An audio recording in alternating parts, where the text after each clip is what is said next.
Kasih karunia dan damai sejahtera dari Allah Bapa kita dan dari Tuhan Yesus Kristus menyertai kita. Saudara-saudara, banyak orang mengalami kesulitan ketika berhadapan dengan keinginan untuk membalas dendam.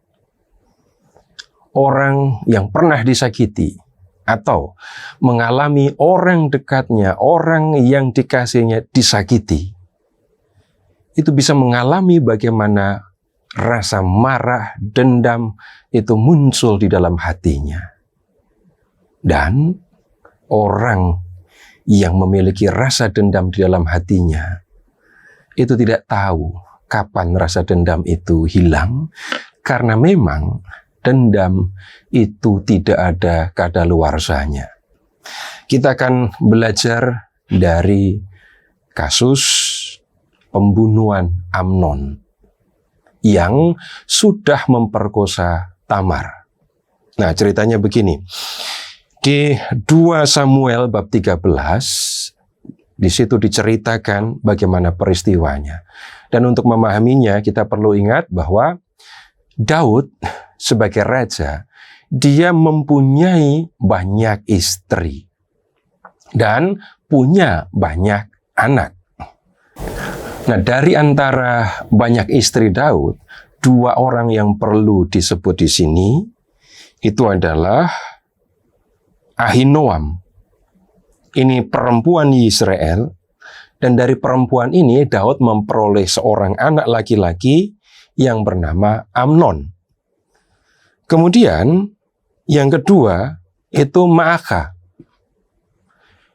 Nah, dari Maaka, Daud mempunyai seorang anak laki-laki yang bernama Absalom dan seorang perempuan yang bernama Tamar. Saudara bisa melihat hal ini di 2 Samuel bab 3 ayat 2 sampai dengan 5. Nah, persoalan yang disampaikan atau diceritakan di 2 Samuel bab 13 ini berkaitan dengan 2 orang anak laki-laki Raja Daud. Nah, sekarang diceritakan begini. Amnon itu jatuh cinta kepada Tamar. Dan kalau kita perhatikan keluarga Daud, berarti Amnon ini jatuh cinta kepada saudaranya sendiri, satu ayah, beda ibu. Amnon itu sampai sakit karena dikuasai oleh cintanya kepada Tamar. Dan kemudian dia merekayasa peristiwa supaya bisa bertemu dengan Tamar. Dia pura-pura sakit. Dan kemudian ketika ayahnya mengunjungi, dia minta kepada ayahnya supaya ayahnya mengizinkan Tamar, adiknya tadi, yang satu ayah beda ibu, untuk menyiapkan makanan bagi dia. Tapi di balik permintaan Amnon tadi, ada rencana yang jahat. Permintaan Amnon dipenuhi oleh ayahnya. Maka kemudian Tamar diizinkan datang ke rumah Amnon, kemudian memasak, membuat hidangan untuk Amnon. Tapi kemudian setelah hidangan jadi dan Tamar siap untuk menghidangkan makanan untuk Amnon, Amnon menyuruh semua orang pergi. Sehingga dia hanya berdua dengan Tamar. Dan mulailah Amnon mengajak adiknya itu tidur dengan dia. Tamar sadar, yang ngajak dia tidur itu adalah kakaknya. Dia menolak. Tetapi Amnon memaksa. Dan Tamar tidak sanggup melawan Amnon, sehingga yang kemudian terjadi adalah Amnon memperkosa Tamar. Nah, sepulang dari rumah Amnon, jelas bahwa Tamar menunjukkan wajah yang sedih. Dia bertemu dengan kakaknya, Absalom. Dan Absalom langsung bisa menduga bahwa Amnon sudah menghampiri Tamar. Nah, saudara-saudara, Absalom mengalami rasa sakit hati, merasakan dendam. Kenapa? Yang disakiti, yang dibuat menderita, itu adalah adiknya sendiri, adik kandungnya, orang yang dikasihinya. Umum, biasa, kalau orang mengatakan, kalau saya yang disakiti, itu lebih mudah bagi saya untuk mengampuni. Tetapi kalau sampai terjadi orang menyakiti orang dekat saya, entah ibu saya, entah istri saya, entah adik saya, orang akan lebih sulit untuk mengampuni. Rasa marah, dendam, itu bisa muncul dengan lebih kuat ketika yang disakiti adalah orang-orang dekat. Nah, Absalom ada dalam posisi seperti ini. Dia marah, dia dengki, dia dendam kepada Amnon. Dan rasa dendam itu tidak segera hilang. Amnon tetap dilihat oleh Absalom. Dan kalau Absalom melihat Amnon, sudah pasti Absalom tidak akan pernah merasa senang. Setelah 2 tahun ya, Absalom melihat ada kesempatan untuk membalas dendam. Nah, kesempatan itu datang ketika Absalom itu mengadakan satu pesta. Pesta yang bisa jadi untuk kita nggak biasa, karena pestanya adalah pesta pengguntingan bulu domba. Nah, pada kesempatan itu, Absalom mengundang semua anak raja untuk datang. Termasuk dia mengundang Amnon untuk datang. Mulanya ketika dia minta izin kepada ayahnya, ayahnya tidak segera menyetujuinya. Tapi pada akhirnya, ayahnya menyetujui Amnon datang ke pesta itu. 2 tahun sudah lewat dan tidak terjadi apa-apa. Jadi bisa jadi Amnon berpikir tidak ada masalah lagi dengan Absalom. Tidak ada masalah lagi dengan Tamar. Mungkin mereka sudah mengabaikan, melupakan peristiwa yang terjadi 2 tahun lalu ketika dia memperkosa Tamar. Tetapi tidak demikian. Absalom sudah merancang pembalasan. Dia sudah mempersiapkan anak buahnya untuk menghabisi Amnon. Nah, dalam pesta itu mereka minum. Ya, ini orang Yahudi zaman dulu apalagi. Dalam pesta selalu ada minum anggur. Nah, kemudian dalam pesta itu tentu Amnon juga minum. Dan karena dia adalah anak raja yang tertua, dia mendapatkan penghormatan istimewa pada pesta itu. Tetapi Absalom sudah mengatakan kepada anak buahnya begini, perhatikanlah, ketika hati Amnon gembira karena anggur, dan aku berkata kepadamu, pukullah Amnon dan bunuh dia, jangan takut. Bukankah aku yang memerintahkannya kepadamu? Kuatkanlah hatimu dan jadilah kesatria.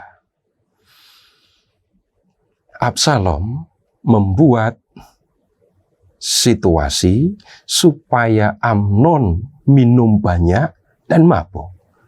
Dan dia mengambil kesempatan ini untuk membunuh Amnon dengan menggunakan tangan anak buahnya. Dan benar, apa yang direncanakan oleh Absalom benar-benar terjadi. Dalam peristiwa itu, dia berhasil membunuh Amnon. Membunuh orang yang pernah membuat hati adiknya hancur karena sudah memperkosanya. Apa yang selama ini disimpan oleh Absalom sekarang terluapkan. Dan terjadilah peristiwa pembunuhan yang merupakan balas dendam itu. Dan sesudah itu, Absalom sudah memikirkan langkah selanjutnya. Dia melarikan diri, dan kemudian Daud sama sekali tidak mengejarnya. Baru nanti di kemudian hari, Absalom diminta untuk pulang. Nah, saudara-saudara, kalau kita memperhatikan peristiwa pembalasan dendam ini, kita bisa melihat, kita bisa bercermin dengan situasi yang mungkin ada di dalam diri kita. Sakit hati ketika orang yang saya kasihi itu disakiti. Rasa untuk membalas, rasa ingin membalas, bisa jadi itu muncul. Dan perasaan itu, saudara-saudara, tidak direncanakan, tidak diatur, tidak bisa disuruh. Nggak bisa orang mengatakan, kalau saudaramu disakiti, harusnya atau hendaknya dalam hatimu muncul rasa dendam. Nggak perlu disuruh. Rasa dendam itu muncul dengan sendirinya. Dan ketika orang menuruti keinginan untuk membalas dendam itu, maka yang kemudian terjadi adalah orang juga melakukan kejahatan. Absalom sakit hati karena adiknya diperkosa. Tapi yang kemudian terjadi, karena dia dikuasai oleh dendam, dia kemudian membunuh. Dan dia harus menanggung risiko. Apa risikonya? Nggak bisa tinggal lagi di Israel, dia harus pergi. Dan yang jelas kita perlu perhatikan, ketika orang dikuasai dendam, bisa jadi itu yang akan terjadi. Melakukan kejahatan. Entah yang sama, entah yang berbeda dengan yang dilakukan oleh orang yang sudah membuat saya dendam tadi. Nah, kemudian hal lain yang perlu kita perhatikan kalau membaca kisah ini. Amnon itu hanya pengen tidur dengan Tamar. Ujungnya dia memperkosa Tamar. Tapi orang ini tidak memperhatikan atau mengabaikan bahkan bahwa Tamar itu punya kakak laki-laki yang punya anak buah, yang punya keberanian, yang punya juga kemampuan untuk membalas. Ketika Amnon dikuasai oleh nafsunya, dia mengabaikan semua orang yang ada di belakang Tamar. Yang ada di dalam hatinya hanyalah dia ingin tidur dengan Tamar. Tidak ada yang lain. Dan ketika orang berada dalam situasi seperti ini, lihat lagi, Amnon tidak memikirkan bahwa di belakang Tamar ada orang-orang yang sanggup melakukan pembalasan. Kalau kita memperhatikan hal yang seperti ini, saudara-saudara, kita bisa jadi akan berpikir, kalau mau menyakiti, kalau mau merugikan orang lain. Lihat, di sekitar mereka, di sekitar orang-orang yang akan saya sakiti, itu ada orang-orang yang ikut merasa sakit ketika orang itu saya sakiti. Dan kita perlu lihat lagi, kalau saya disakiti, tidak seberapa. Kalau orang dekat saya disakiti, sakit hati saya lebih berat. Jadi kalau saya mau menyakiti orang lain, kita perlu perhatikan, di sekitar orang yang saya sakiti, itu ada orang-orang yang mengasihi dia, yang akan ikut merasa sakit ketika dia saya sakiti. Nah, saudara-saudara, kalau kita memikirkan, memperhatikan hal yang seperti ini, bisa jadi keinginan kita untuk menyakiti orang lain bisa lebih terkendali. Karena yang kita lihat bukan hanya satu orang, tetapi ada banyak orang yang akan ikut tersakiti kalau saya menyakiti orang itu. Terpujilah Allah yang telah mengasihi kita, yang telah mengaruniakan anaknya yang tunggal untuk menyelamatkan kita, dan yang telah mengutus Roh-Nya yang kudus untuk menuntun kita di jalan keselamatan.